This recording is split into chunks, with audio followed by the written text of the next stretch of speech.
The Invisible Strings, How Psychology Controls and Protects You. The story. In a quiet cafe on a rainy evening, a man named Zane sat across from a woman he had just met through a mutual friend. She smiled, laughed, leaned in. To anyone watching, it looked like chemistry. But what they didn't know was that Zane had spent years studying psychology, not just academically, but socially. He understood how people react to mirroring, how dopamine and body language influence trust, how a well-timed compliment can feel like love, and how silence sometimes speaks louder than words.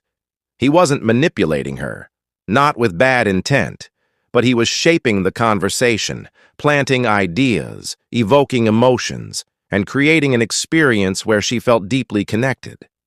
Not because he was fake, but because he knew how the human mind works. How psychology works. Psychology is the invisible engine behind every decision we make. We think we're logical, but most decisions are emotional first, logical second.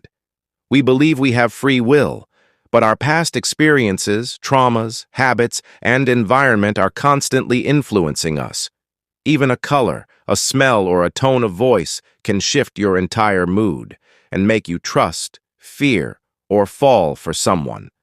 Everything, from advertising to politics, relationships to religion, uses psychological triggers. How to protect yourself. 1. Know your triggers. If you're lonely, insecure, or hungry for validation, you're easier to control. Identify your weak spots. 2. Pause before you react. Most psychological influence happens in the moment, through speed, pressure, or flattery. Slow it down. 3. Look for consistency. Is what they're saying matching what they're doing? Psychology can fake charm, but not consistent values. 4. Educate yourself. The more you know about manipulation, emotional anchoring, persuasion, and social engineering, the harder it is to be fooled. How to use psychology without being obvious. The key is subtlety. Real psychological influence is invisible, like a skilled magician. Here's how people do it. They mirror body language and energy to build unconscious trust. They use curiosity and questions, not advice, so the other person feels empowered. They plant ideas in conversation indirectly, using stories, analogies, or just something I read. They never push, they pull by emotion. A true master of psychology never looks like they're using psychology.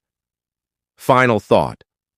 Psychology is not evil. It's a tool. It can be used to inspire, heal, lead, or it can be used to manipulate, control, destroy.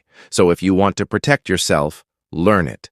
And if you want to influence others, use it ethically, invisibly, and always with respect. Because the most powerful persuasion is the one they never notice.